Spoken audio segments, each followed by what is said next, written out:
u okviru ove edukacije u Srpskoj narodnoj partiji bavit ćemo se političkim pitanjima koja su važna za delovanje svih nas kao članova i funkcionera partije radi razjašnjavanja onih važnih političkih tema u Srbiji, jer svi mi delujemo među građanima, među biračima i sasvim sigurno o tim važnim pitanjima građani će nas nešto pitati. Pored toga što je naziv Briselski sporazum i Srpske narodne partije, ja bih ga pre nazvao kako smo došli do Briselskog sporazuma i ovo će biti jedan pregled od Rambujea, od ovog prvih pregovora koji su faktički udarili klicu onog što neki danas nazivaju nezavisno Kosovo, pa do ovog Briselskog sporazuma i pokušat ću kroz ovu retrospektivu pregovaranja Srbije i borbe za Kosovo i Metohiju da prikažem kako se menjala pozicija Srbije, kako se od državničkog položaja u jednom periodu prelazilo na položaj kada su neka druga pitanja bila važnija i tako dalje. Različite su generacije imale različite iskušenja, ali sasvim sigurno da nije bilo generacije od 1912. godine kada je Kosovo vraćeno u sastav Srbije, koja je bila na težim mukama i težim ispitima kao što je ova današnja. Ja verujem da će Srpska narodna partija svojim odgovorom na današnju izazove Kosova i Metohije ponuditi taj državnički i odgovoran pristup. Rezultat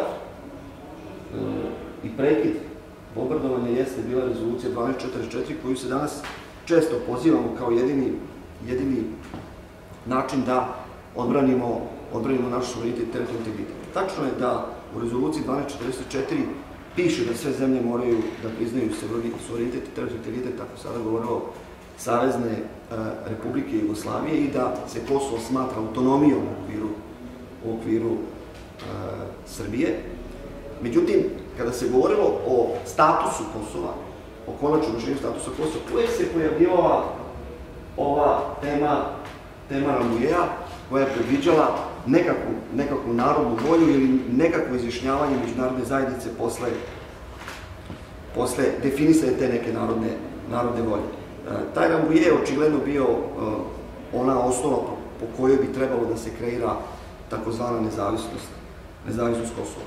Ono što su bile posledice rezolucije 1244, pored toga da se pozivaju sve zemlje da priznaju suverenitet i integritet Srbije, jeste međunarodno vojno civilno prisustvo i ona je umesto ideje da NATO pakt bude isključivo prisutan na Kosovu predstavilo međunarodno vojno prisustvo koje je uključivalo i neke druge zemlje, ali nažalost tako je tada definisano pod potpunom kontrolom i jedinstvenom komandom NATO pakta, a civilno vojno prisustvo se ogledalo u misiji UNIKA. I ono što je bitno tu reći jeste da je ta misija UNIKA imala zadatak da prvo sama vrši civilno vojno prisustvo, onda da ga prenese nadležnosti na privremene institucije koje bi nakon konačnog političkog rešenja, kako se kaže, saglasno Rambujeu, bilo preneto na institucije koje bi bile rezultat tog konačnog rešenja, a rezultat tih užasnih pogroma, da je reakcija međunarodne zajednice bila potpuno neadekvatna, osude blage ili nije bilo,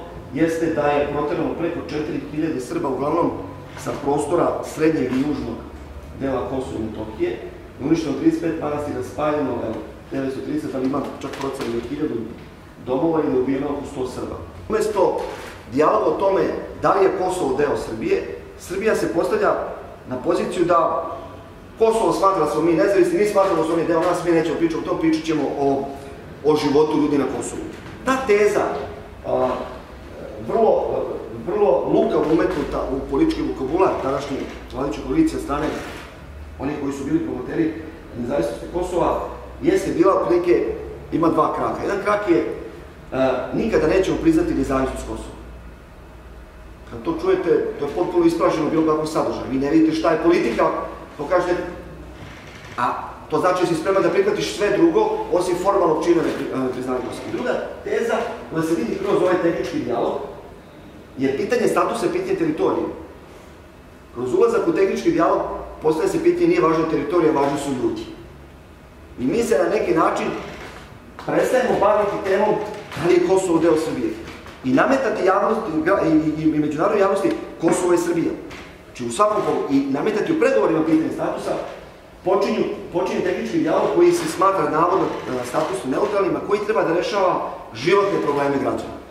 I onda kreću čuveni pregovori između Borka Stefanovića i Edite Tahiri, koji su se odvijali u jednoj atmosferi velike tenzije koja se stvorila nakon najave da će biti postignut sporazum o administrativnim prelazima. Ako se sećate, tada je došlo do blokade administrativnih prelaza na Brnjaku i Jarinju, jer naši Srbi s severa Kosova prosto nisu mogli da prihvate da će se tu postaviti pravi granični prelazi. U kom pravcu su išli pregovori i u kom pravcu su, na kraju su došlo od tih pregovora, do tog sporazuma o administrativnim prelazima, gde, nažalost, tada je započela sada Srbija faktički završava uspostavljanje granica između dva dela svoje teritorije. Jedna od stvari koja se desila kad se srpska administracija vojska povlačila sa Kosova 1999. godine, jedna od dobrih stvari što su sve tapije i kada se knjige odnete i tačno se zna da Srbi čine skoro 60%, da Srbi imaju u svom poslu skoro 60% zemljišta na Kosovu i Metohiji. Da ne govorimo koliko je Srbija ulagala na Kosovu i Metohiji i sve to se meri desetinama milijardi evra. Hitno pokrenuti pitanje imovine Srbije i Srba na Kosovu i Metohiji.